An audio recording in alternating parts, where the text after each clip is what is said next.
یہ national audio library for the blind کی آواز ہے۔ بسم اللہ الرحمن الرحیم۔ السلام علیکم۔ آپ سن رہے ہیں بچوں کا پسندیدہ اردو میگزین نونہال۔ اسے ہمدرد فاؤنڈیشن نے پبلش کیا ہے۔ آواز تحسین شفقت۔ اسے ہمارے پیارے دوست سرفراز احمد خان سپانسر کرتے ہیں۔ اگر آپ بھی کوئی کتاب سپانسر کرنا چاہتے ہیں تو ہم سے 0321434287 پر رابطہ کریں۔ جیت گیا انسان، جمال رومی۔ بارش کا سلسلہ وقفے وقفے سے جاری تھا۔ اس وقت شام کے 4 بجے تھے۔ عابد چائے کا کپ ہاتھ میں تھامے کھڑکی سے بارش کا نظارہ کر رہا تھا۔ عابد بیٹا، امی کی آواز سن کر عابد ان کی جانب متوجہ ہوا۔ جی امی جان۔ عابد نے سوالیہ نظروں سے امی کی طرف دیکھا۔ بیٹا، مجھے جلدی سے ½ کلو دہی لا دو گے؟ امی نے کہا اور عابد کے ہاتھ میں 100 روپے کا نوٹ تھما دیا۔ عابد نے عجلت میں چائے ختم کی اور دہی لینے کے لیے گھر سے باہر نکلا۔ عابد 12 سال کا ایک دبلا پتلا لیکن ہونہار لڑکا تھا۔ وہ مطالعے کا بہت شوقین تھا۔ کم عمری میں ہی اس نے کئی کتابوں کا مطالعہ کر رکھا تھا۔ دودھ دہی کی دکان عابد کے گھر سے زیادہ دور نہیں تھی۔ عابد جلد ہی مرکزی سڑک پر پہنچ گیا۔ مجید انکل ½ کلو دہی دے دیجیے گا۔ عابد چہرے سے بارش کا پانی صاف کرتے ہوئے دکاندار سے بولا۔ اچھا بیٹا، ابھی دیتا ہوں، انہوں نے جواب دیا اور دہی نکالنے میں مصروف ہو گئے۔ دکان پر لوگ معمول سے بہت کم تھے۔ مجید بھائی ایک ادھیڑ عمر کے شریف اور ایماندار انسان تھے۔ وہ پچھلے کئی سالوں سے عابد کے محلے میں دودھ دہی کی دکان پہ بیٹھتے تھے۔ عابد نے گھر پہنچتے ہی سب سے پہلے دہی کی تھیلی اور بقایا پیسے امی کے حوالے کیا۔ یہ کیا ہے عابد؟ امی چونک کر بولی۔ عابد نے دیکھا امی حیرت سے کبھی دہی کی تھیلی کی طرف دیکھتی اور کبھی پیسوں کی طرف۔ کیا ہوا امی؟ عابد نے کہا۔ آپ نے دہی ہی تو لانے کو کہا تھا نا؟ ہاں بیٹا، لیکن میں نے صرف 100 روپے کا نوٹ دیا تھا، امی نے سرخ نوٹوں کو گنتے ہوئے کہا۔ امی زیر لب بڑبڑائیں۔ 80 روپے کا دہی؟ 20 روپے واپس آنے چاہیے تھے، یہ 420 روپے ہیں۔ اس کا مطلب یہ ہے کہ مجید بھائی نے پورے 400 روپے اضافی دے دیے ہیں، شاید یہ سمجھ کر کہ تم نے انہیں 500 روپے کا نوٹ دیا ہے۔ پھر احسان سے کہا فوراً جاؤ اور یہ رقم ان کو واپس کر دو۔ امی نے 4 سرخ نوٹ عابد کی طرف بڑھائے۔ امی آپ یاد کریں کہ آپ نے مجھے شاید 500 کا نوٹ دیا ہوگا، عابد بولا۔ عابد کو خود بھی یاد نہیں تھا کہ نوٹ 100 کا تھا یا 500 کا۔ وہ امی کا دیا ہوا نوٹ مٹھی میں دبا کر سیدھا دکان پر پہنچ گیا تھا۔ نہیں، مجھے اچھی طرح یاد ہے کہ میں نے 100 روپے کا نوٹ دیا تھا، امی نے یقینی انداز میں کہا۔ اچھا امی، میں بعد میں چلا جاؤں گا، بارش تیز ہو گئی ہے، عابد نے بہانہ بنایا۔ اس وقت اس کا دل نہیں چاہ رہا تھا کہ وہ دوبارہ باہر آئے۔ اس کا دل چاہ رہا تھا کہ اتنے اچھے موسم میں کہانیوں کی کوئی مزیدار سی کتاب پڑھے۔ نہیں، بہت دور نہیں ہے دکان، ابھی جاؤ، امی بولی، اور عابد کو چاروں ناچار گھر سے باہر جانا ہی پڑا۔ دکان پر گتے کا ایک ٹکڑا لگا ہوا تھا، وقفہ برائے نماز۔ اوہ، نماز کا وقت ہے، کل دے دوں گا، عابد نے سوچا اور گھر لوٹ آیا۔ امی کھانا بنانے میں مصروف تھیں، اس لیے انہوں نے عابد سے دوبارہ نہیں پوچھا۔ اسکول میں عابد کا اگلا دن بہت اچھا گزرا۔ 400 روپے عابد کی جیب میں پڑے تھے۔ اس نے یہ سوچ کر پیسے اپنے پاس رکھ لیے تھے کہ اسکول کی چھٹی کے بعد واپس کر دے گا۔ چھٹی کے وقت عابد نے گزشتہ روز والے واقعے کا تذکرہ اپنے دوست ظہیر سے کیا۔ ارے یار، تو کیا ہوا؟ ظہیر نے عابد کے شانے پر ہاتھ مار کر کہا۔ مزے کرو، 400 روپے تمہارے ہو گئے۔ کیا مطلب؟ عابد نے پلکیں جھپکائی۔ یہ پیسے میرے کیسے ہو گئے؟ ارے بھائی، تم نے پیسے چوری تھوڑی کیے ہیں، ظہیر نے دلیل دی۔ یہ پیسے تمہارے نصیب کے ہیں، تمہاری قسمت میں تھے، اس لیے تمہیں مل گئے ہیں، بات ختم۔ ظہیر کی بات سن کر عابد بھی زیر لب بڑبڑایا۔ یہ ٹھیک نہیں ہے، ظہیر نے سوالیہ انداز میں بات دہرائی۔ تو پھر جاؤ، دکاندار کو یہ پیسے واپس کر دو۔ ظہیر نے لاپرواہی کے انداز میں کندھے اچکائے اور آگے بڑھ گیا۔ عابد سر جھکائے بوجھل قدموں سے گھر کی جانب چل پڑا۔ اس کا ذہن سوچوں میں گم تھا۔ ظہیر کی بات نے اس کے دل میں ایک عجیب سی ہلچل پیدا کر دی تھی۔ اس نے سوچا کہ کیا عابد واقعی ٹھیک کہہ رہا تھا؟ وہ بھی تو کتابیں پڑھتا ہے، وہ غلط کیوں کہے گا؟ یہ پیسے میں نے چوری نہیں کیے، یہ میری قسمت میں تھے، اس لیے مجھے مل گئے۔ عابد ایک ایماندار لڑکا تھا، لیکن اس طرح مجید بھائی کا نقصان ہوگا۔ وہ جتنا زیادہ سوچ رہا تھا اتنا ہی الجھتا جا رہا تھا۔ اس کے اندر کا اچھا انسان اسے مسلسل ٹوک رہا تھا کہ ایسا کرنا ہرگز نہیں ٹھیک، لیکن دوسری طرف ظہیر نے جو بات اس کے دماغ میں ڈال دی تھی وہ بات بھی اس کو بے چین کر رہی تھی۔ منفی خیالات سے اس کا ذہن بھرتا جا رہا تھا کہ اس میں میری کیا غلطی ہے؟ مجید بھائی کو دھیان رکھنا چاہیے تھا، اگر میں انہیں غلطی سے زیادہ پیسے دے دیتا تو کیا وہ بھی مجھے میرے پیسے واپس کرتے؟ پھر اسے یاد آیا کہ ایک دن دودھ لینے کے بعد وہ بقایا پیسے لینا بھول گیا تھا، تو اگلے دن مجید بھائی نے آواز دے کر اسے بلایا تھا اور پیسے واپس کر دیے تھے۔ عابد نے اپنے ذہن کے تمام خیالات کو جھٹکتے ہوئے فیصلہ کر لیا کہ یہ پیسے اب میرے ہیں اور میں انہیں اپنی مرضی سے استعمال کروں گا، اپنی پسند کی چیز خریدوں گا۔ اس کے ذہن میں کہانیوں کی وہ کتاب آئی جو اس نے احمد بھائی کی دکان پر دیکھی تھی، لیکن اس وقت خرید نہ پایا تھا۔ اب اس کتاب کو خریدنے کا ارادہ تھا۔ پھر اس نے سوچا کہ کتاب تو ابو بھی لا دیں گے، میں ان پیسوں سے مزے مزے کی چاکلیٹس خریدوں گا۔ عابد کا اسکول اس کے گھر سے زیادہ فاصلے پر نہیں تھا، وہ پیدل ہی اسکول آتا جاتا تھا۔ جب وہ مجید بھائی کی دکان کے سامنے پہنچا تو ایک لمحے کے لیے اس کے قدم لڑکھڑا گئے اور وہ ٹھہر گیا۔ اس کے اندر سے کوئی کہہ رہا تھا کہ تمہیں پیسے انہیں واپس کر دینے چاہیے۔ وہ کشمکش کا شکار تھا۔ دکان پر بھیڑ معمول سے کچھ زیادہ تھی۔ مجید بھائی تندہی سے اپنا کام سر انجام دے رہے تھے۔ ان کے چہرے پر ہمیشہ کی طرح مسکراہٹ تھی۔ انہوں نے لمحہ بھر کے لیے سر اٹھایا، ایک سرسری نظر عابد پر ڈالی اور پھر گاہکوں کو سامان دینے میں مصروف ہو گئے۔ عابد تیز تیز قدم اٹھاتا ہوا گھر کی جانب چل دیا۔ وہ مکمل طور پر شیطان کے بہکاوے میں آ چکا تھا۔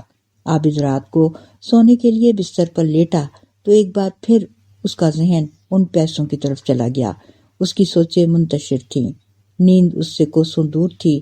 عابد کروٹیں بدلتا رہا، نہ جانے کب اس کی آنکھ لگ گئی۔ تب اسے خواب میں ایک کمرہ دکھائی دیا جس میں سفید روشنی تھی۔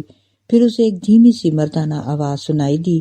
کوئی اس سے کہہ رہا تھا، عابد ایماندار بنو، نیک بنو، ایمانداری کو کبھی مت چھوڑو، ایمانداری پر بے ایمانی کو غالب نہیں آنے دو۔ یہ مہربان آواز عابد نے پہلے کبھی نہیں سنی تھی، جیسے وہ اس کا کوئی بہت ہی قریبی ہو۔ عابد، کیا تمہیں پہلی جماعت سے سچ بولنا نہیں سکھایا گیا؟ کیا تمہارے والدین نے تمہیں بچپن سے ایمانداری کی تلقین نہیں دی؟ شیطان کے بہکاوے میں مت آؤ۔ عابد نے بولنے کی لاکھ کوشش کی، لیکن اس کی آواز اس کے گلے میں ہی دب گئی۔ وہ بول نہیں پا رہا تھا۔ وہ کہنا چاہتا تھا کہ وہ بے ایمان نہیں ہے، وہ تو ظہیر کی باتوں میں آ گیا تھا، بہک گیا تھا۔ عابد کی آنکھ کھلی تو اسے دیر تک اس مہربان آواز اور ان نصیحتوں کی بازگشت سنائی دیتی رہی۔ اس کے ذہن سے تمام برے خیالات یکسر محو ہو چکے تھے۔ اس نے پکا ارادہ کر لیا تھا کہ وہ صبح ہوتے ہی مجید انکل کے پیسے واپس کر دے گا۔ عابد خود کو بہت تر و تازہ محسوس کر رہا تھا۔ اس کے دل سے بوجھ ہٹ چکا تھا۔ صبح 7 بجے عابد باہر جانے کے لیے دروازے کی طرف بڑھا۔ عابد دکان پر پہنچا تو مجید بھائی چڑیوں کے لیے لٹکائے ہوئے برتنوں میں دانہ ڈال رہے تھے۔ مجید انکل، یہ آپ کی ایک امانت میرے پاس رہ گئی تھی۔ عابد مٹھی میں دبائے ہوئے نوٹوں کو مجید انکل کی طرف بڑھاتا ہوا بولا۔ اس کی نظریں جھکی ہوئی تھیں۔ پرسوں میں دہی لینے آیا تھا نا، تو اس وقت آپ نے غلطی سے اضافی پیسے واپس کر دیے تھے۔ عابد میاں، تمہارا بہت بہت شکریہ۔ مجید انکل نے عابد کے ہاتھ سے پیسے لیتے ہوئے کہا، تمہارے جانے کے بعد مجھے احساس ہو گیا تھا کہ میں نے تمہیں اضافی پیسے دے دیے ہیں۔ میں نے مانگنا مناسب نہیں سمجھا، سوچا تمہیں یاد آ جائے گا تو تم خود ہی دے جاؤ گے۔ مجید انکل کی دکان سے واپسی پر عابد دلی اطمینان محسوس کر رہا تھا۔ اسے خوشی تھی کہ اس کے اندر کے اچھے انسان کی جیت ہو گئی ہے۔ نیکی اور بدی کے انتخاب کی کشمکش میں عابد نے نیکی کا انتخاب کر لیا تھا۔ کریم صاحب کا گھر، انوار آس محمد۔ کریم صاحب بہت نیک انسان تھے۔ ملازمت سے ریٹائرمنٹ کے بعد وہ ایک چھوٹے سے گھر میں اپنی بیوی کے ساتھ رہتے تھے۔ گھر میں محلے کے بچوں کو قرآن پاک پڑھاتے تھے۔ گھر 2 منزلہ تھا، اوپر کی منزل کو وہ کرائے پر دے دیتے تھے، جس کے کرائے سے ان کا گزارا ہوتا تھا۔ آج کل کریم صاحب بے حد پریشان تھے۔ انہوں نے اپنا گھر نادر شاہ نامی ایک شخص کو کرائے پر دے رکھا تھا۔ وہ اچھا آدمی نہیں تھا، وہ بہت بدمزاج اور لڑاکا تھا۔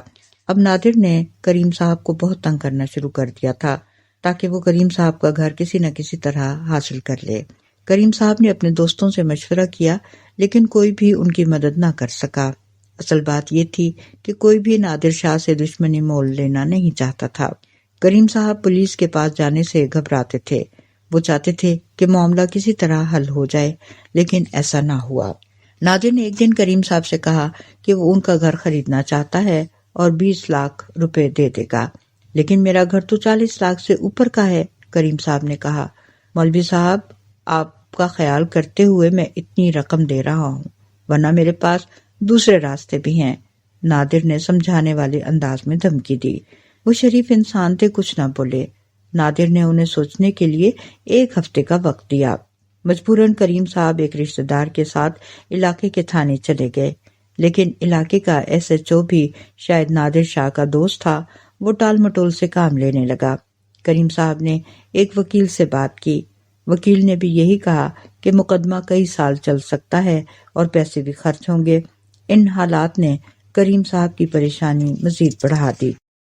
جب بیوی نے کریم صاحب کو پریشان دیکھا تو اس نے کہا کہ آپ پریشان نہ ہوں اور گھر نادر شاہ کو بیچ دیں۔ 20 لاکھ ہم دونوں کے لیے کافی ہیں۔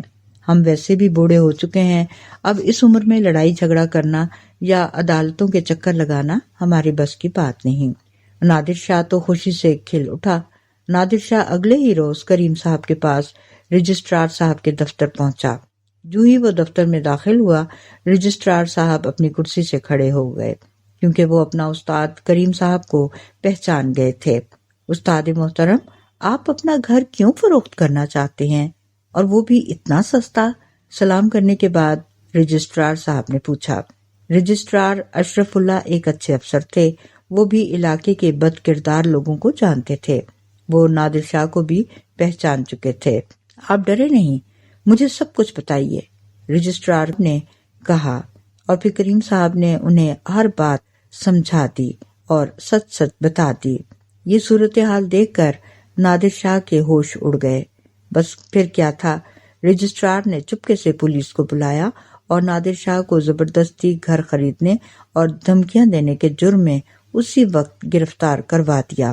کریم صاحب کا گھر خالی ہوا، تب جا کر کریم صاحب نے سکون کا سانس لیا۔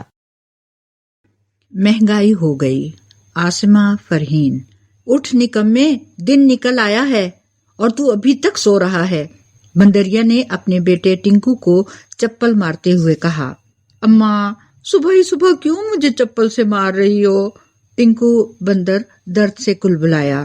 تیری بڑی بہن کی شادی قریب ہے اور تجھے کوئی فکر ہی نہیں۔ تیرے ابا اور بڑا بھائی جنگل کام کے لیے گئے ہوئے ہیں، تجھے بھی ان کی طرح محنتی بننا چاہیے۔ ٹنکو گھاس کے بستر پر کسمسانے لگا تو ماں نے کہا، جلدی سے منہ دھو کر آ، میں ناشتہ بناتی ہوں تیرا۔ ٹنکو ناشتہ کرنے کے دوران پیسے جلدی اور زیادہ جمع کرنے کے منصوبے بنانے لگا۔ جلد ہی اس کے ذہن میں ایک منصوبہ آیا۔ یہ بندروں کا ایک خاندان تھا اور یہ سب بندر جنگل میں رہتے تھے۔ ٹنکو، اس کے اماں ابا، بڑا بھائی منکو اور بڑی بہن چنکی۔ عزت سے زندگی گزارنے کے لیے وہ سب محنت کرتے تھے، سوائے ٹنکو کے۔ چنکی کی شادی کی وجہ سے پیسے کمانے ابا اور منکو بڑے جنگل گئے ہوئے تھے۔ اماں گھر کے سارے کام کرنے کے بعد شیر، چیتے اور زرافے کی بیگمات کے کپڑے سیتی تھیں۔ ٹنکو نے گھر کے قریب ہی سبزی کی دکان کھول لی۔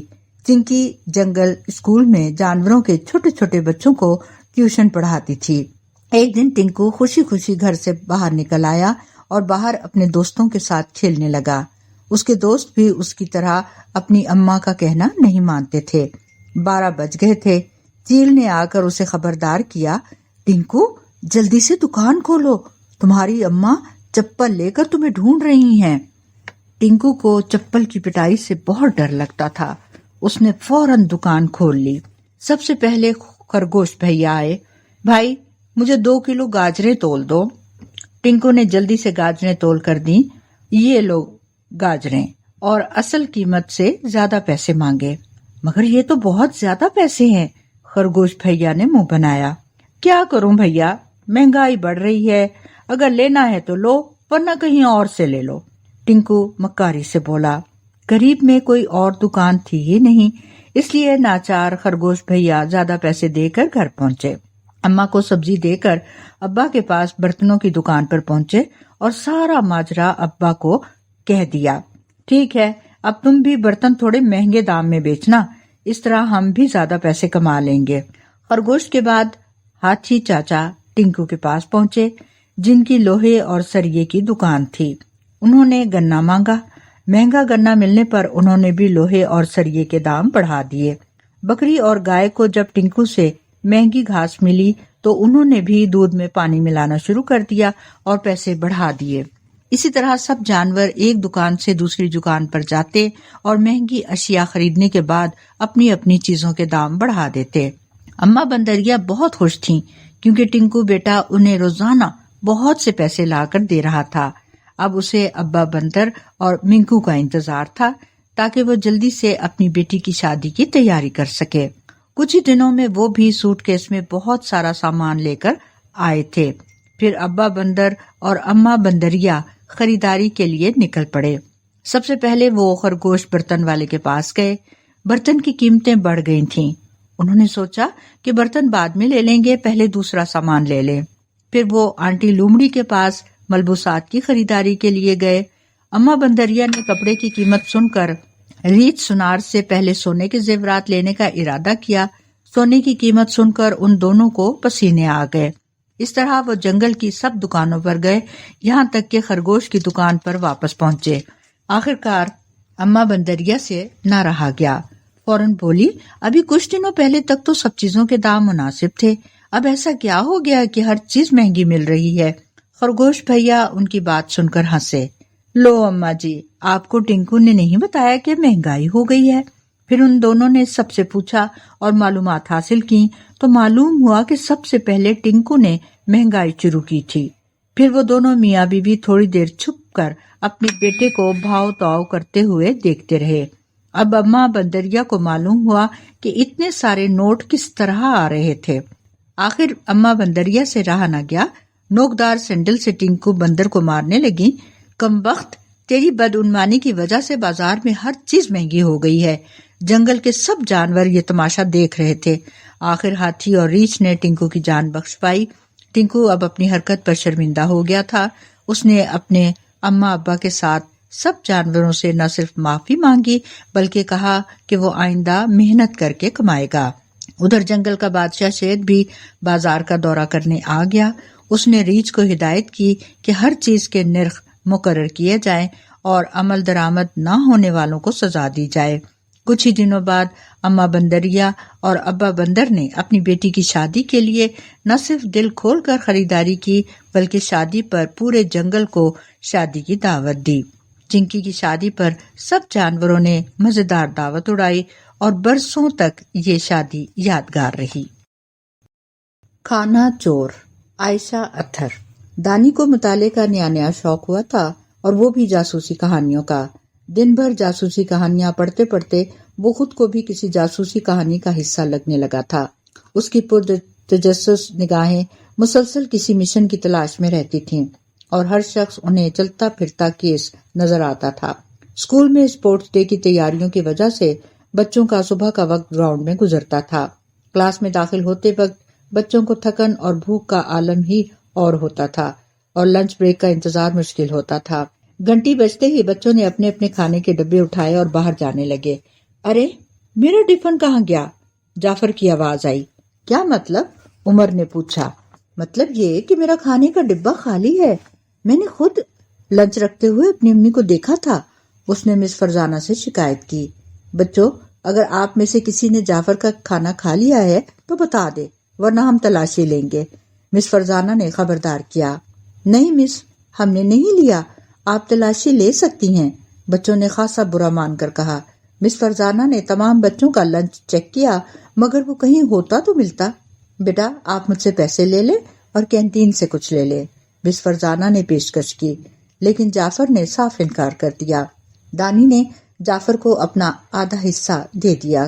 دوسرے دن حسن نے کھانا چوری ہونے کی شکایت کی۔ یہ کون ہو سکتا ہے؟ آخر کون ہو سکتا ہے یہ؟ دانی سوچ میں پڑ گیا۔ اچانک اس کے ذہن میں ایک خیال آیا، یہ امر چپراسی بھی تو ہو سکتا ہے، وہ سارے وقت کوریڈور میں گھومتا رہتا ہے۔ اوہ، مجھے یہ خیال پہلے کیوں نہیں آیا؟ یہ تو سامنے کی بات ہے۔ دانی پرنسپل کے دفتر میں گیا اور کہا، مس آپ کو پتا ہے ہماری کلاس سے روز لنچ چوری ہو رہے ہیں، اور مجھے پتا ہے وہ امر چپراسی ہے جو یہ حرکت کر رہا ہے۔ اس کی ڈیوٹی ہمارے کوریڈور میں ہی ہوتی ہے، اس کے علاوہ کوئی ہو ہی نہیں سکتا، دانی نے پریقین لہجے میں کہا۔ مس عادلہ کے چہرے کے تاثرات بدل رہے تھے۔ وہ بولی، امر ہمارا 20 سال پرانا ملازم ہے اور آپ کے والد کی عمر کا ہے، کیا وہ بچوں کا کھانا چوری کرے گا؟ آئندہ آپ نے بغیر تحقیق کسی پر الزام لگایا تو آپ سے باز پرس ہوگی، آپ جا سکتے ہیں۔ مس عادلہ نے اچھی خاصی ڈانٹ پلا دی۔ دانی شرمندہ ہو کر نہایت بوجھل دل کے ساتھ کلاس میں داخل ہوا اور اپنی سیٹ پر جا بیٹھا۔ دانی نے محسوس کیا کہ کھیل کے دوران عمران عموماً واش روم جاتا تھا۔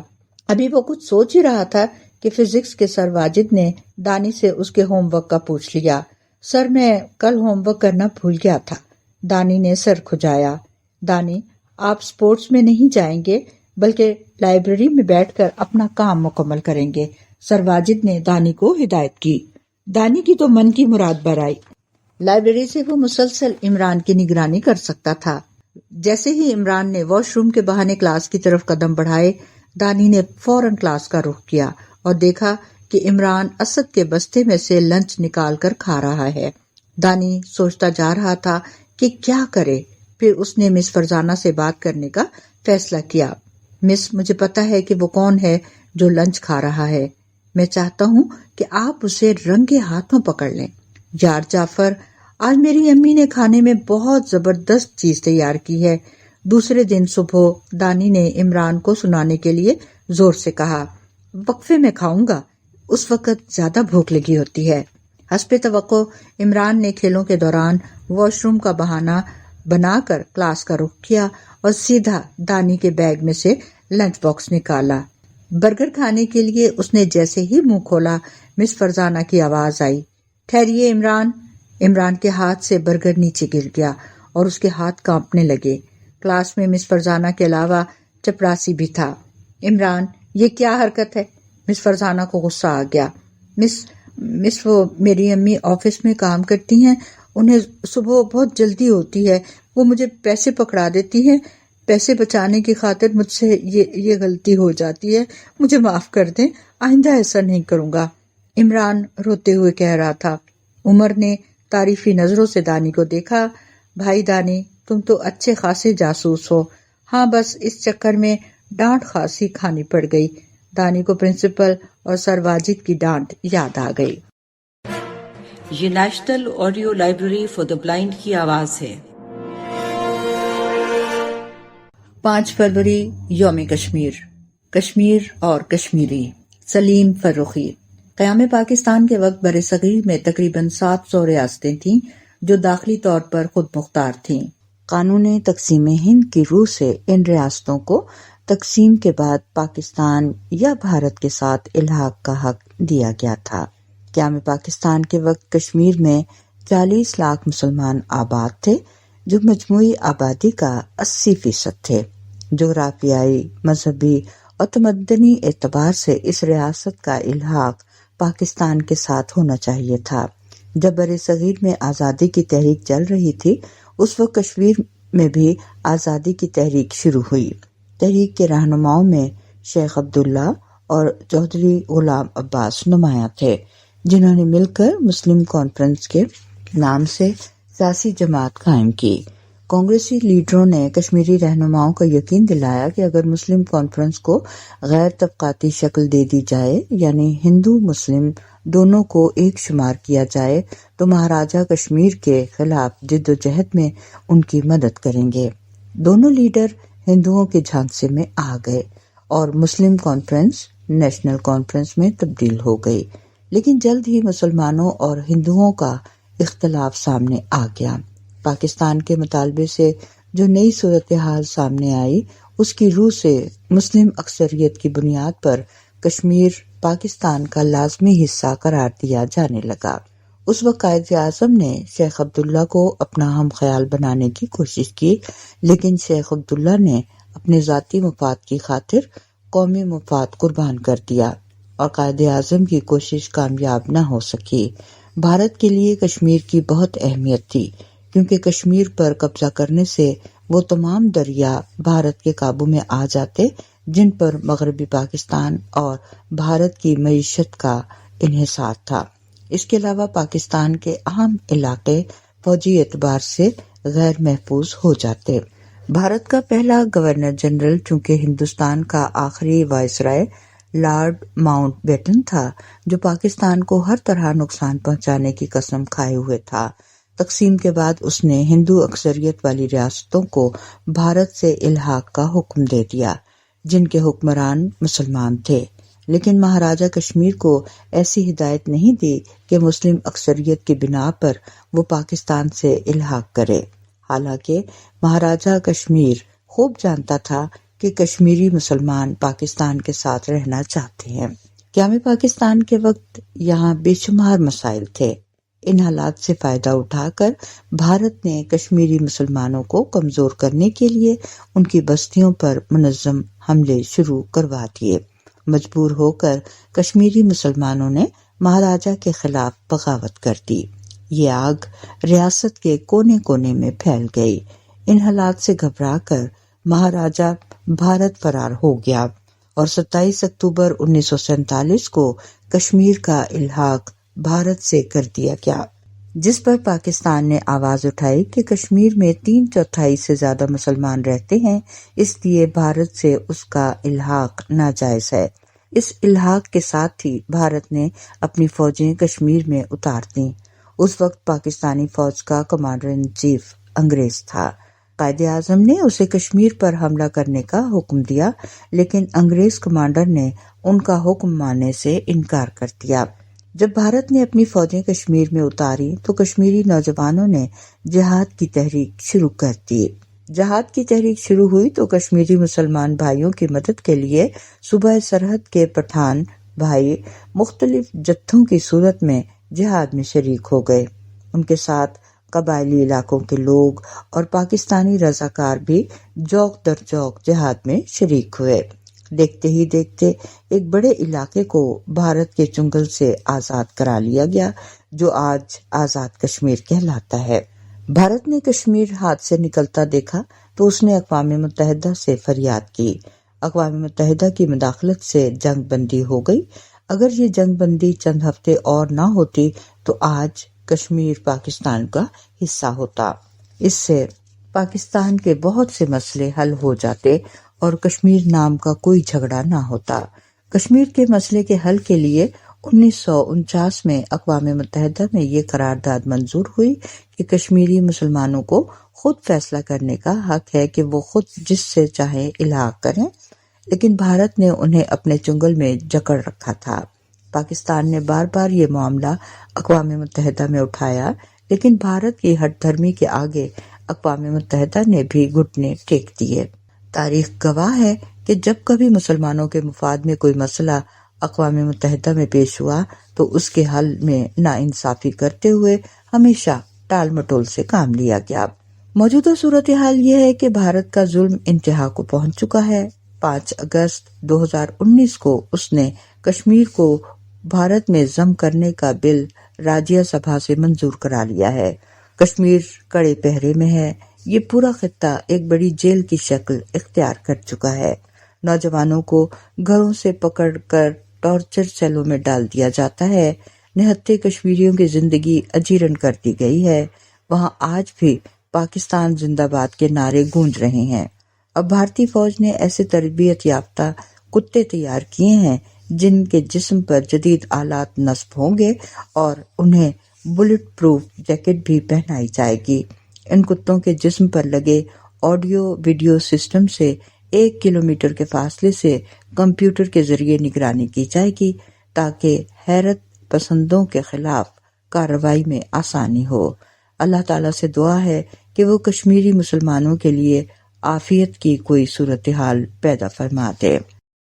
میرا اسکول، امان اللہ نیّر شوکت۔ سر اٹھائے کھڑا میرا اسکول ہے، علم و حکمت کا یہ ایک حسین پھول ہے، اس کے استاد ہیں شفقتوں کے امی، ایسا ماحول ہم نے نہ دیکھا کہیں، ذہین بچوں کے لیے ہے یہ درس گاہ، دیکھتا ہے اسے جو بھی کہتا ہے واہ، صاف ستھرے ہیں کمرے، کھلی ہے فضا، تازگی کا ہے پیغام، تازہ ہوا، جو بھی پڑھتا ہے بچہ یہاں دوستو، ہو کے رہتا ہے وہ کامراں دوستو، سب سے آگے ہے تعلیم کی راہ میں، کم ہے تعریف جتنی بھی اس کی کریں، ساتھ تعلیم کے کھیل بھی ہیں یہاں، تاکہ پائے توانائی بھی جسم و جاں، اس میں تعلیم ہے ساتھ تلقین کے، اس کا معیار لائق ہے تحسین کے، کیوں نہ نیر بھرے اس کا دم دوستو، اس پہ اللہ کا ہے کرم دوستو۔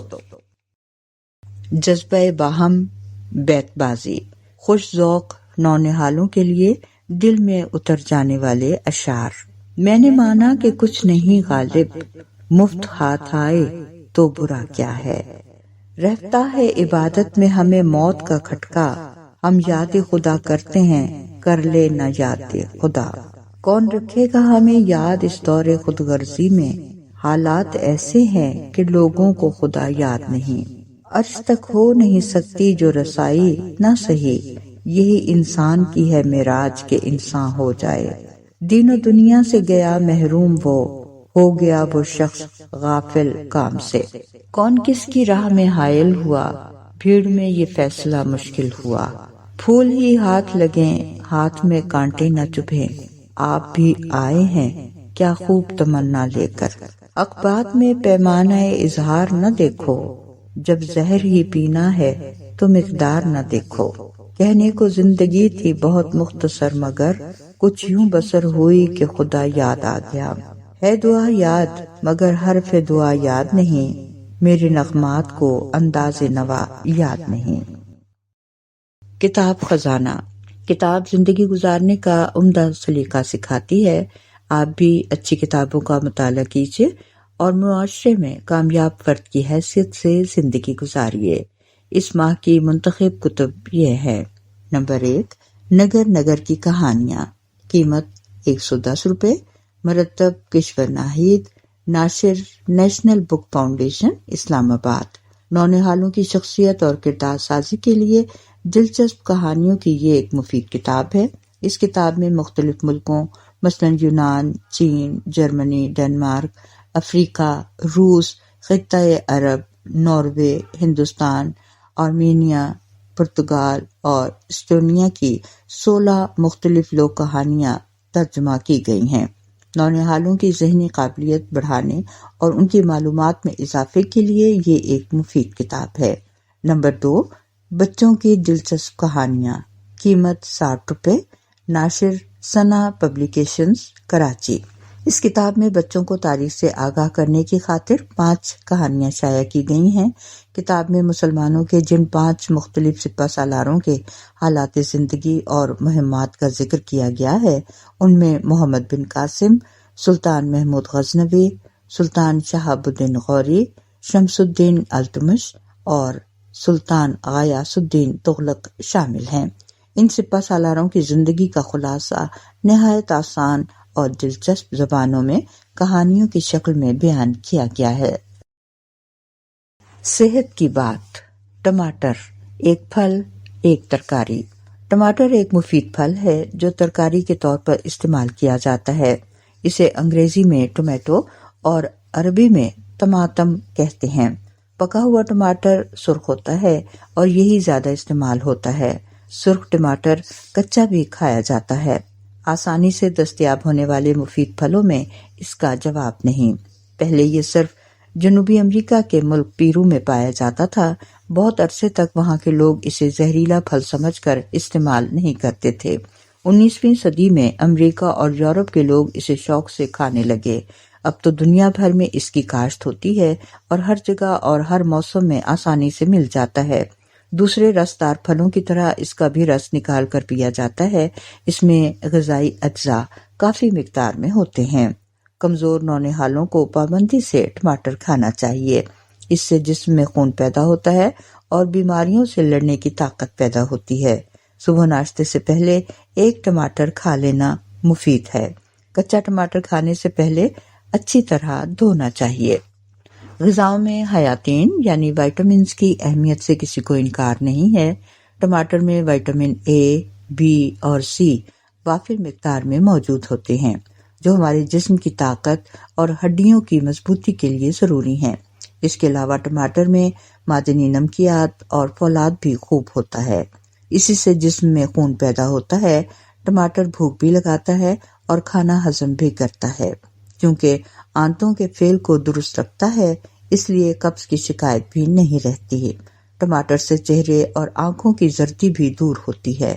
زیادہ موٹاپا بھی کم ہوتا ہے۔ ٹماٹر دانتوں کی حفاظت بھی کرتا ہے۔ ٹماٹر سے قوت مدافعت بڑھتی ہے۔ یہ کینسر کی روک تھام بھی کرتا ہے۔ سلاد بناتے وقت ٹماٹر کو نہیں بھولنا چاہیے۔ ٹماٹر کی چٹنی بھی نہایت لذیذ ہوتی ہے اور بہت سارے ملکوں میں کھائی جاتی ہے۔ خاص طور پر حیدرآبادی چٹنی کا تو جواب ہی نہیں۔ ٹماٹر میں چونکہ فولاد کی مقدار زیادہ ہے، اس لیے پتھری والے مریضوں کو ٹماٹر استعمال نہیں کرنا چاہیے۔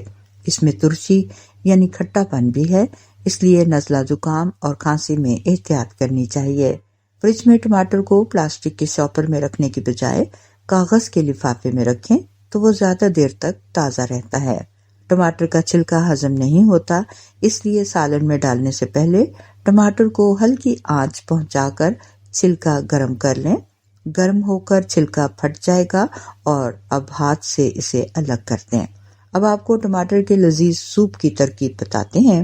ایک برتن میں 30 گرام مکھن درمیانی آنچ پر پگھلا لیں اور اس میں پیاز 2 عدد اور آدھا چائے کا چمچ پسا ہوا لہسن ڈال کر 1 منٹ تک پکائیں اور چمچہ برابر چلاتے رہیں۔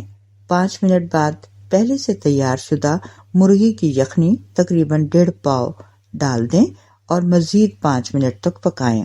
اب بلینڈر میں ڈال کر اچھی طرح ملا کر ایک پیالے میں انڈیل لیں۔ ٹھنڈا ہو جائے تو 1 کھانے کا چمچ لیموں کا رس، کم چکنائی والا آدھ پاؤ دہی اور 1/4 چائے کا چمچ پسی ہوئی کالی مرچ شامل کریں اور اوپر سے کٹا ہوا ہرا دھنیا چھڑک کر پیش کریں۔ صحت کی بات۔ مایونیز۔ زیتون کا تیل آدھا کپ، سرکہ آدھا چائے کا چمچ، گرم پانی 1 کھانے کا چمچ، چینی آدھا کپ، لیموں کا رس 1 چائے کا چمچ، انڈا 1 عدد، نمک 1/4 چائے کا چمچ، رائی پسی ہوئی آدھا چائے کا چمچ، کالی مرچ پسی ہوئی آدھا چائے کا چمچ۔ ترکیب: نمک، چینی، کالی مرچ اور رائی پیالے میں ڈالیں، انڈا توڑ کر پھینٹ لیں اور اوپر والے مسالے میں ڈال دیں۔ ذرا ذرا سے زیتون کا تیل ڈال کر اسے پھینٹتے جائیں۔ پھر لیموں کا رس، سرکہ اور پانی ڈالیں اور خوب پھینٹیں۔ جب خوب گاڑھا ہو جائے تو اسے استعمال کریں۔ مزے کی بات۔ شین شرارت۔ شہری آدمی نے دیہاتی سے پوچھا، آپ کو اردو آتی ہے؟ دیہاتی: نہیں۔ شہری: کیوں؟ دیہاتی: اردو بہت میٹھی زبان ہے اور مجھے شوگر ہے، میں کوئی میٹھی چیز استعمال نہیں کرتا۔ ایک مقدمے کے دوران وکیل صفائی نے گواہ سے پوچھا، کیا تم بتا سکتے ہو کہ واردات کے مقام سے تم کتنے فاصلے پر تھے؟ گواہ نے جواب دیا، میں وہاں سے 5 میٹر 10.7 سینٹی میٹر کی دوری پر تھا۔ وکیل کو بڑی حیرت ہوئی۔ اس نے پھر پوچھا کہ اتنا درست اندازہ تم نے کیسے لگا لیا؟ گواہ نے بتایا، مجھے اندازہ تھا کہ کوئی نہ کوئی بے وقوف اس قسم کا احمقانہ سوال مجھ سے ضرور کرے گا، اس لیے میں نے فاصلہ پہلے ہی سے ناپ لیا تھا۔ جج ملزم سے: تمہیں چوری کرتے ہوئے اپنی ماں بہنوں کا خیال نہیں آیا؟ ملزم: جناب، خیال تو آیا تھا مگر دکان میں صرف مردانہ کپڑے تھے۔ ایک دوست دوسرے سے: میرا بال قرضے میں جکڑا ہوا ہے، کیا کروں؟ دوسرا دوست: اپنے سارے بال کٹوا دو۔ ڈاکٹر: تمہارے موٹاپے کا ایک ہی علاج ہے کہ تم روزانہ صرف 2 ہی روٹیاں کھایا کرو۔ مریض: ٹھیک ہے ڈاکٹر صاحب، لیکن یہ 2 روٹیاں پراٹھوں سے پہلے کھانی ہیں یا بعد میں؟ ایک دوست: وہ دیکھو مرغا کھڑا ہے۔ دوسرا دوست: وہ مرغا نہیں ہے، مرغی ہے۔ پہلا دوست: ایسا کرتے ہیں کہ پتھر مار کر دیکھتے ہیں، اگر بھاگا تو مرغا اور بھاگی تو مرغی۔ بلیڈ بنانے والی ایک کمپنی نے اپنے بلیڈوں کی تشہیر کے لیے ایک اشتہار اخباروں میں چھپوایا: جتنے بھی جیب کترے پکڑے جاتے ہیں سب کے پاس ہماری کمپنی کے بلیڈ برآمد ہوتے ہیں۔ اس سے ہمارے بلیڈوں کی خوبی اور مقبولیت کا اندازہ بخوبی لگایا جا سکتا ہے۔ شوہر: یہ کیسی دال پکائی ہے، نہ نمک نہ مرچ، تم سارا دن موبائل میں لگی رہتی ہو، کچھ پتہ ہی نہیں چلتا کہ کیا ڈالنا ہے کیا نہیں۔ بیوی: پہلے آپ موبائل سائڈ پر رکھ کر کھانا کھائیں، کب سے دیکھ رہی ہوں کہ پانی میں ڈبو ڈبو کر روٹی کھا رہے ہیں۔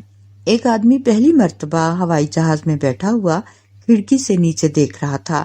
برابر میں بیٹھے اپنے ساتھی سے پوچھا: اونچائی سے آدمی بھی چیونٹیوں جیسے لگ رہے ہیں۔ ساتھی نے کہا: یہ چیونٹیاں ہی ہیں، جہاز تو ابھی اڑا ہی نہیں۔ ایک استاد نے سگریٹ نوشی کے نقصانات بتانے کے لیے ایک کیڑا سگریٹ کے تمباکو سے بھرے جار میں ڈالا تو کچھ دیر بعد وہ مر گیا۔ استاد نے بچوں سے پوچھا: اس سے آپ نے کیا نتیجہ نکالا؟ شاگرد: یہی کہ سگریٹ کے تمباکو سے کیڑے وغیرہ مر جاتے ہیں۔ علم دریچے: زیادہ سے زیادہ مطالعہ کرنے کی عادت ڈالیے اور اچھی مختصر تحریریں جو آپ پڑھیں وہ صاف نقل کر کے یا اس تحریر کی فوٹو کاپی ہمیں بھیج دیں، مگر اپنے نام کے علاوہ اصل تحریر لکھنے والے کا نام بھی ضرور لکھیں۔ خلوص گم ہو گیا، سمیرہ بنگش، راولپنڈی۔ ہمارے ہاں سے خلوص گم ہو گیا ہے۔ اس کی عمر کئی 100 سال ہے، بڑھاپے کی وجہ سے کافی کمزور ہو گیا ہے اور خود غرضی سے نا اتفاقی کی بنا پر گھر سے ناراض ہو کر چلا گیا ہے۔ اس کے بارے میں خیال ہے کہ موقع پرست انسانوں کی وجہ سے ادھر ادھر ہو گیا ہے۔ اسے آخری بار ہمدردی کے ساتھ دیکھا گیا تھا، تب سے ان دونوں کی کوئی خبر نہیں۔ اس کے بھائی اخوت اور سخاوت بہت پریشان ہیں۔ اس کی بہن حب الوطنی کا تو کچھ نہ پوچھیے۔ اس کے دوست محبت اور مہربانی اس کی تلاش میں کھو گئے ہیں۔ اس کی غیر موجودگی میں شرپسندوں نے تعصب اور ہوس کے ساتھ مل کر تباہی مچا رکھی ہے۔ اس کی جڑواں بہن شرافت کا انتقال ہو گیا ہے۔ شرافت کے غم میں حیا بھی مر گئی ہے۔ اس کی ماں انسانیت شدید بیمار ہے۔ آخری بار اپنے جگر گوشے خلوص کو دیکھنا چاہتی ہے۔ جس کو ملے براہ مہربانی اسے ماں کے پاس پہنچا دے، یا اگر خلوص خود پڑھے تو واپس آ جائے، یہ اس کا ہم سب پر احسان ہوگا۔ حکم کی تعمیل: ابیہا آصف، نارتھ کراچی۔ اخبار کی سٹی ایڈیٹر نے ایک بار فون پر ایک قصبے کے نامہ نگار کو ڈانٹا: بھائی، آپ جو بھی رپورٹیں دیتے ہیں ان میں اکثر نام اور مقامات گول کر جاتے ہیں، اپنی رپورٹ میں نام اور مقامات ضرور لکھا کریں۔ جی بہت بہتر، نامہ نگار نے سعادت مندی سے کہا۔ نامہ نگار کی طرف سے آئندہ موصول ہونے والی رپورٹ کچھ یوں تھی: گزشتہ رات آسمانی بجلی سے مقامی زمیندار اللہ بخش کا ڈیرا جل کر راکھ ہو گیا۔ 3 بھینسیں جل کر مر گئیں جن کے نام رانی، بھوری اور اللہ وسائی تھے۔ ایک کتا بھی ہلاک ہو گیا، اسے ٹمی کہا جاتا تھا۔ ان کے علاوہ ایک گدھی اور 8 مرغیاں بھی ہلاک ہو گئیں جن کے نام ابھی تک معلوم نہیں ہو سکے۔ فرزند جیل: تحریر ڈاکٹر یونس بٹ، مہک اکرم، لیاقت آباد۔ سیاستدان بھی جیلوں میں آتے جاتے رہتے ہیں اور وہاں چور ڈاکو بھی بند ہوتے ہیں، اس لیے انہیں تنہائی کا احساس نہیں ہوتا۔ اگرچہ جیل میں کبھی کبھی دنگا فساد اور گالی گلوچ بھی ہوتی رہتی ہے، لیکن پھر بھی سیاستدانوں کو اسمبلی کی یاد ستاتی رہتی ہے۔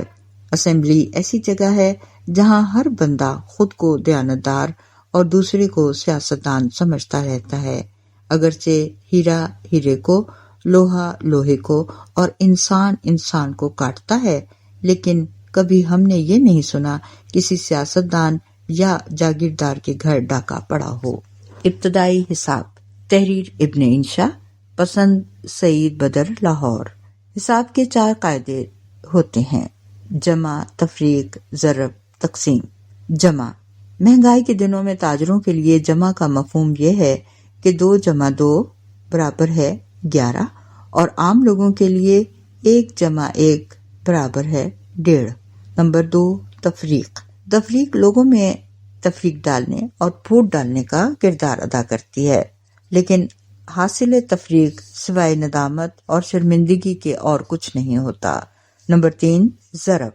ضرب کئی طرح کی ہوتی ہے، مثلا ضرب خفیف، ضرب شدید اور ضرب کاری وغیرہ، لیکن ضرب لگانے سے پہلے تعزیرات پاکستان کا مطالعہ کر لینا چاہیے۔ نمبر 4، تقسیم۔ تقسیم اندھے کریں، بندر یا چور یا اہلکار عام طور پر بے انصافی کرتے ہیں۔ تقسیم کا زیادہ تر نتیجہ عدم مساوات اور زیادتی ہی ہوتا ہے۔ یہ national audio library for the blind کی آواز ہے۔ نونہال کاوش، نونہال ادیب، اذان، یمنا امجد، احمد پور شرقیہ۔ ابراہیم ایک سیاح تھا جو ایک نئے دریافت ہونے والے قلعے میں اپنی گائیڈ کے ساتھ تھا۔ گائیڈ عیسائی تھا۔ یہ مسجد اس قلعے کا حصہ ہے۔ گائیڈ نے ابراہیم کو کھدائی کے دوران دریافت ہونے والے قلعے کا دورہ کراتے ہوئے بتایا، اور اس مسجد کی خصوصیت یہ ہے کہ یہاں آواز کی باز گشت کئی بار سنائی دیتی ہے۔ کہا جاتا ہے کہ پہلے یہاں جو مسلمان آباد تھے، یہ مسجد ان کے دم سے آباد تھی۔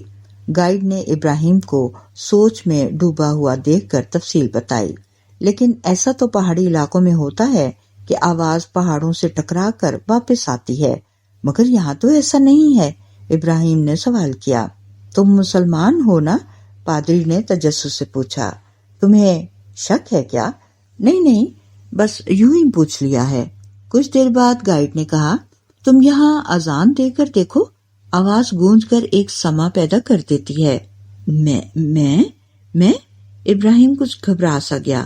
ہاں تم، اذان تو آتی ہوگی نا تمہیں؟ ابراہیم کے ذہن میں ایک تلخ یاد تازہ ہو گئی۔ جب وہ 10 سال کا معصوم بچہ محلے کی مسجد میں سینے پر ہاتھ باندھے استاد کو سبق سنا رہا تھا، ایک جگہ وہ اٹکا تو امام مسجد کا بید بری طرح اس معصوم کی پشت پر برسنے لگا۔ اس ابتدائی مار پیٹ نے اسے دین سے ایسا دور کیا کہ پھر کبھی اس نے مسجد کا رخ نہ کیا۔ کہاں کھو گئے ہو؟ گائیڈ نے اسے ہلایا تو وہ ماضی سے حال میں لوٹ آیا۔ وہ ادھر ادھر دیکھنے لگا۔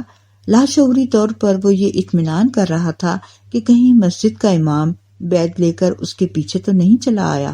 پادری کے علاوہ کسی اور کو نہ پا کر اس نے اطمینان کا سانس لیا، پھر آہستگی سے کہا، افسوس مجھے اذان یاد نہیں۔ کیا؟ عیسائی گائیڈ کی زندگی کا عجیب لمحہ تھا کہ ایک مسلمان کو اذان یاد نہیں رہی۔ ابراہیم کو شرمندہ دیکھ کر اس کی خفت مٹاتے ہوئے کہا، کوئی بات نہیں، ایسا ہو جاتا ہے۔ ہمدرد نونہال، محمد اویس بلوچ، میرپور ماتھیلو۔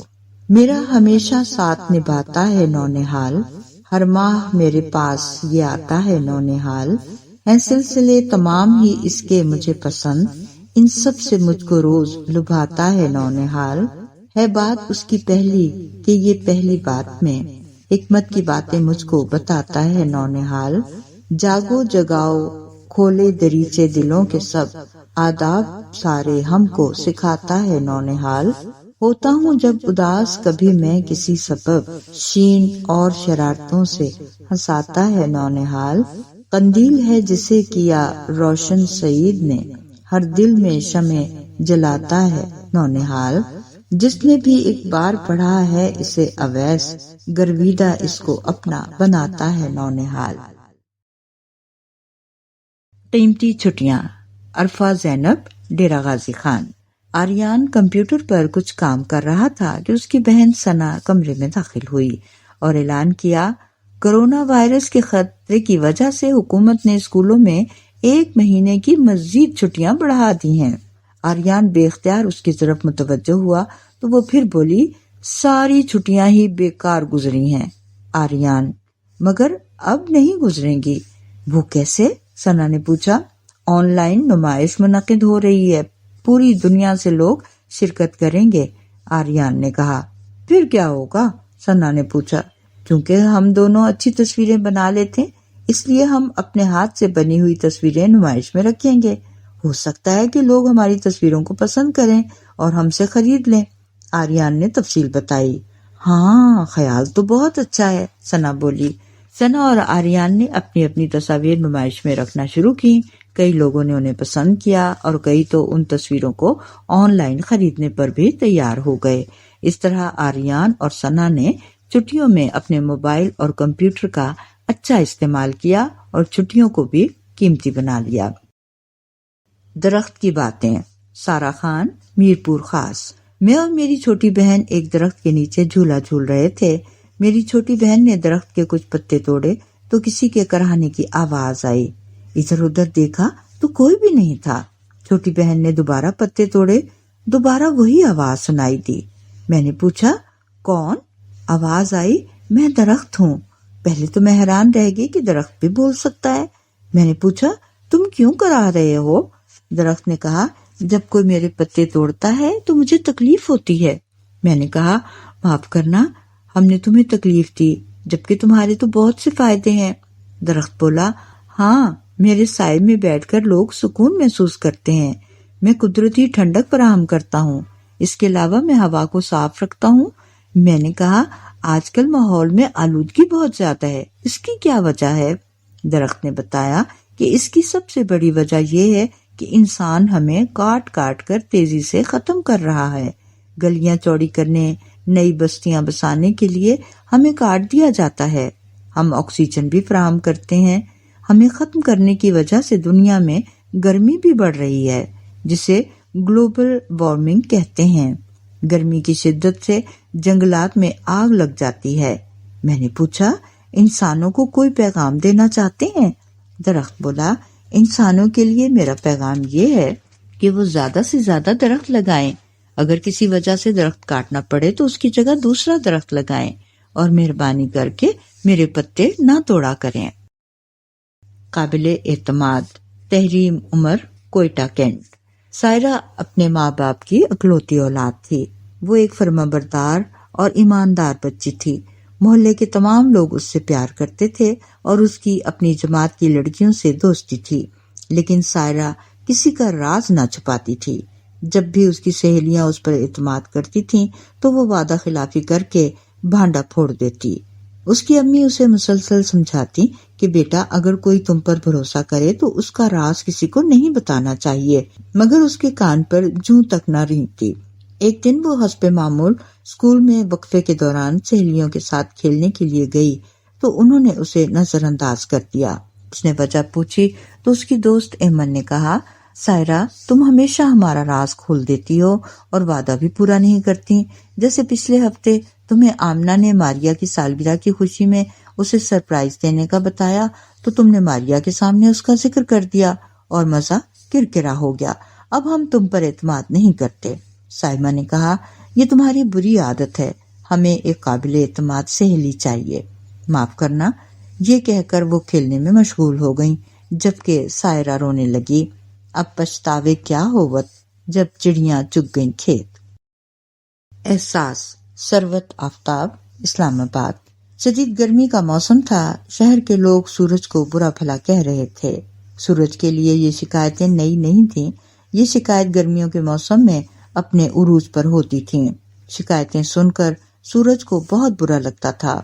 دوسرے دن صبح ہوئی، لیکن آج روشنی بہت مدھم تھی۔ سب لوگ بیدار ہونے لگے۔ ارے یہ کیا، یہ تو کچھ نیا سا دن لگ رہا ہے، کچھ نہ کچھ تو نیا ہے۔ باہر زندگی پھر سے رواں دواں ہوئی، لیکن اس میں وہ بات نہیں تھی۔ کچھ روز ایسے ہی گزرے، پھر سے لوگوں کا شور شرابہ بلند ہو گیا۔ کسان چیخنے لگے، ہماری فصلیں نہیں تیار ہو رہی، آم نہیں پک رہے، گندم نہیں پکے گی تو سب لوگ کیا کھائیں گے؟ ڈاکٹر، حکیم چیخنے لگے، دھوپ نہ ہونے سے بیماریاں بڑھتی جا رہی ہیں، آلودگی میں اضافہ ہو رہا ہے، لوگوں کو وٹامن ڈی نہیں مل رہا، ہڈیاں کمزور ہو رہی ہیں، بادل نہیں بن رہے ہیں، اس لیے بارش نہیں ہو رہی۔ خاکروب چیخنے لگے، دھوپ نہ ہونے سے صفائی ٹھیک نہیں ہو رہی۔ مصور چلائے، کائنات کے رنگ مدھم پڑ گئے ہیں، آخر یہ سورج کہاں چلا گیا؟ سب مل کر چیخنے لگے۔ سورج نے آرام سے جواب دیا، تم جیسے ناشکروں کے لیے مجھے ایسا کرنا پڑا۔ میری ہی روشنی سے چاند بھی روشن ہوتا ہے۔ 24 گھنٹے کام میں کروں اور بدنام بھی ہوں، کوئی تعریف کا ایک جملہ بھی سننے کو نہیں ملتا۔ اب میں یہاں نہیں آؤں گا۔ یہ سنتے ہی سب لوگوں میں بے چینی پھیل گئی اور سب لوگ پریشان ہو گئے۔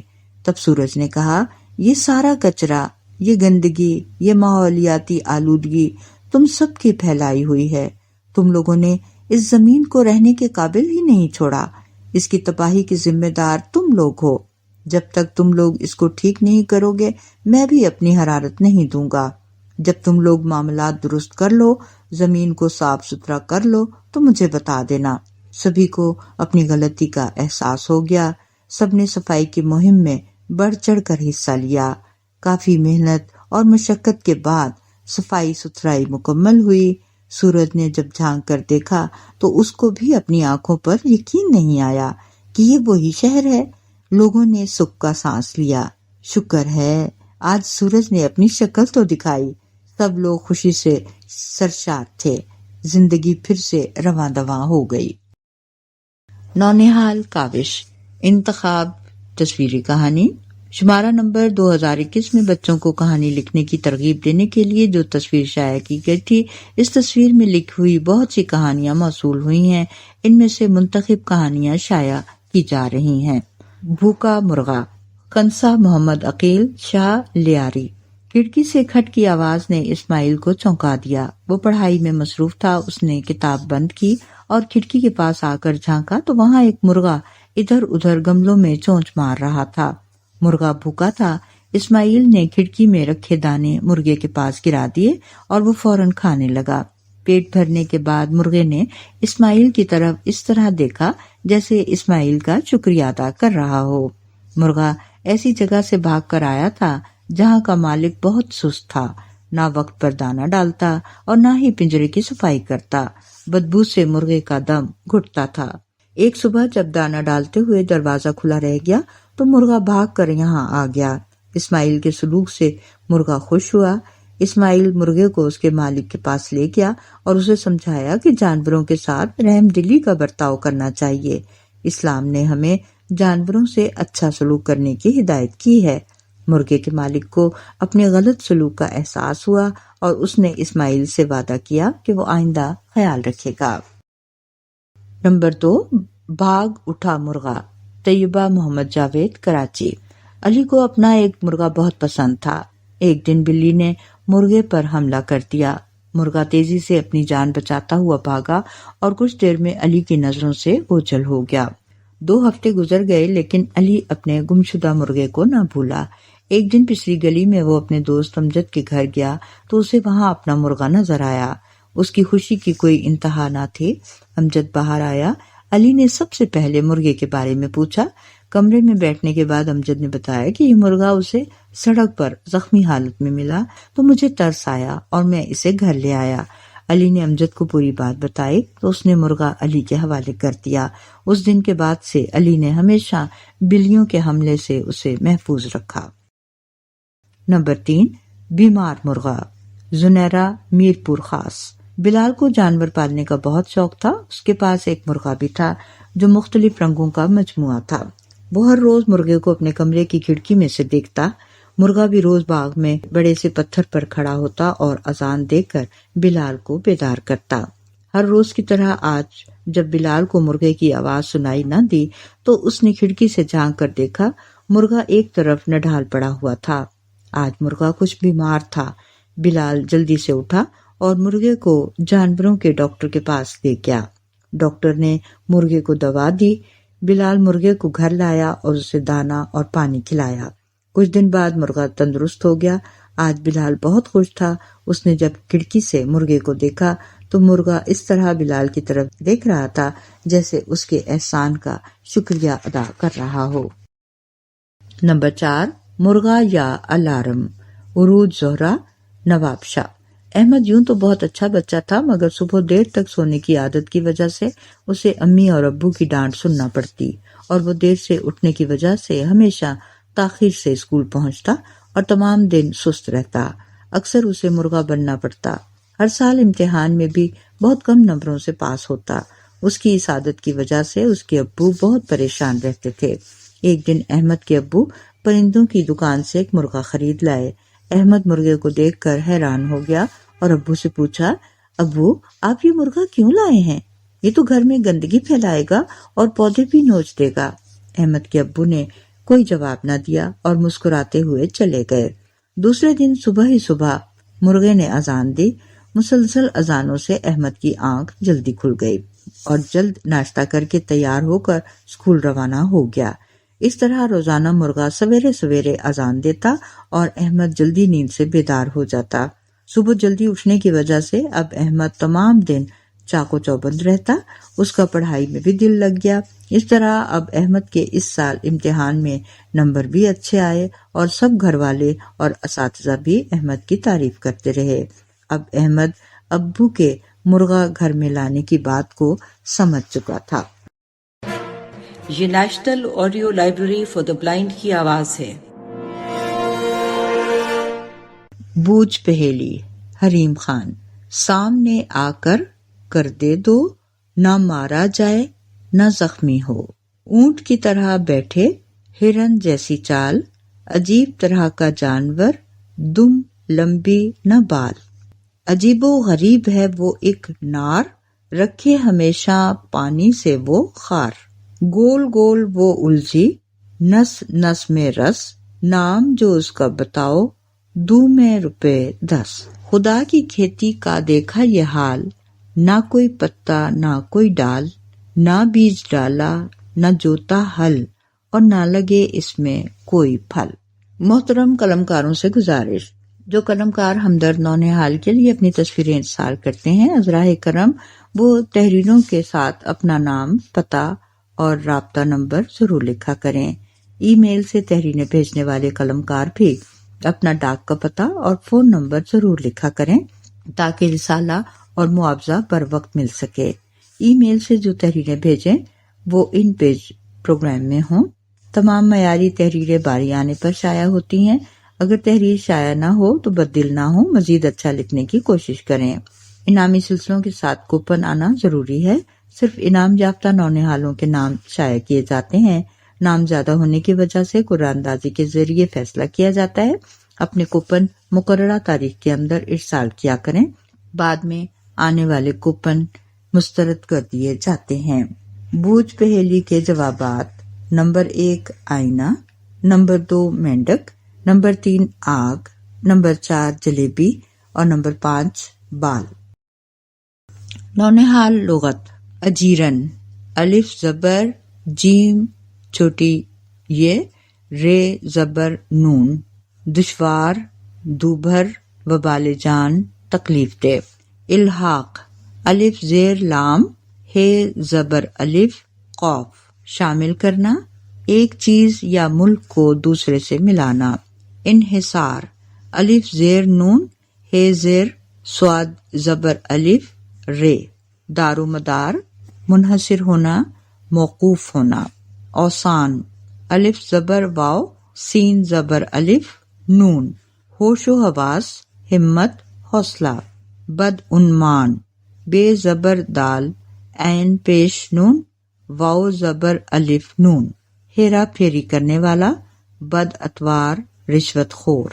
بردبار، بے پیش رے دال، بے زبر الف رے، برداشت کرنے والا، صبر کرنے والا، متحمل۔ پس منظر، پے زبر سین، میم زبر نون، زوئے زبر رے، کسی منظر، بیان یا تصویر کا وہ حصہ جو اسے نمایاں کرنے میں مدد دے۔ پشیمان، پے زبر شین بڑی یہ، میم زبر الف نون، شرمندہ، نادم، افسوس کرنے والا۔ پوست، پے زبر واو، سین تے، جلد، کھال، بدن کا اوپری حصہ۔ پیشہ ور، پے بڑی یہ، شین زبر ہے واو زبر رے، اہل ہنر دکاندار تاجر۔ تحریک تے زبر ہے رے زیر چھوٹی یہ کاف، حرکت دینا متحرک کرنا، ترغیب موومنٹ۔ تدریج تے زبر دال رے زیر چھوٹی یہ جیم، درجہ بدرجہ رفتہ رفتہ تھوڑا تھوڑا۔ تنگ دست تے زبر نون گاف، دال زبر سین تے، مفلس نادار غریب۔ جھانسا جیم زبر ہے الف نون سین الف سا، دھوکہ فریب فراڈ۔ جھجک جیم ہے جیم زبر کاف، خوف شرم وہم اندیشہ۔ خصلت خے زبر سواد لام زبر تے، عادت سیرت مزاج۔ خود مختار خے پیش واو دال، میم پیش خے تے زبر الف رے، پابندیوں سے آزاد اختیار رکھنے والا۔ خول خے واو لام، چھلکا غلاف پترا۔ دیدہ ور دال زیر چھوٹی یہ دال زبر ہے واو زبر رے، صاحب نظر دانا ہوشیار۔ رد عمل رے زبر دال، دال زبر بڑی یہ، عین زبر میم زبر لام۔ جوابی عمل تاثر الٹ کر عمل کرنا، ری ایکشن۔ رضاکار رے زواد زبر الف کاف زبر الف رے، بلا معاوضہ انسانی اور قومی خدمت کرنے والا۔ شیخی شین بڑی یہ خے زیر چھوٹی یہ، بڑائی گھمنڈ غرور۔ ضبط زواد زبر بے توئے، روک برداشت غصے کو روکنا۔ ضم زواد زبر میم، ملانا شامل کرنا۔ ضیافت زواد زیر یہ الف یا فے زبر تے، مہمانی دعوت کھانا کھلانا۔ طبقہ توئے زبر بے قاف زبر ہے، درجہ آدمیوں کا فرقہ یا گروہ۔ افریت عین فے رے زیر چھوٹی یہ تے، بھوت بلا کوئی خوفناک چیز۔ قسم ثانیٰ کاف زبر سین میم سین زبر نون الف نا، بل کھانا پہلو بدلنا بے قرار ہونا۔ معیشت میم زبر عین چھوٹی یہ شین زبر تے، روزگار ملکی تجارت اکانومی۔ مکتب میم زبر کاف تے زبر بے، مدرسہ درسگاہ لکھنے پڑھنے کی جگہ۔ منظم میم پیش نون زبر زوئے، زوئے زبر میم، وہ چیز یا کام جو انتظام کے ساتھ ہو۔ مہم میم پیش ہے زیر میم، مشکل کام مارکے کا کام بھاری کام۔ ناتا نون زبر الف تے زبر الف، رشتہ داری قرابت تعلق نسبت۔ نابود نون زبر الف بے پیش واو دال، نیست فانی ناپید معدوم۔ ناچار نون زبر الف چے زبر الف رے، عاجز بے بس مجبور معذور۔ وصیت واو زبر سواد چھوٹی یہ تے، زندگی کے آخری دور میں ہدایت کرنا، آخری نصیحت۔ ہٹ دھرم ہے زبر ٹے، دال زبر دو چشمی ہے، رے زبر میم، ضدی احسان فراموش ناشکر گزار۔ ہم مزاج ہے زبر میم، میم زیر زے زبر الف جیم، طبیعتوں کا موافق ہونا، خاصیت یکساں ہونا۔ ہیبت ہے زبر بڑی یہ بے زبر تے، دہشت روب ڈر خوف۔ یک بستہ یہ زبر خے، بے زبر سین تے زبر ہے، سردی سے برف کی طرح جمع ہوا۔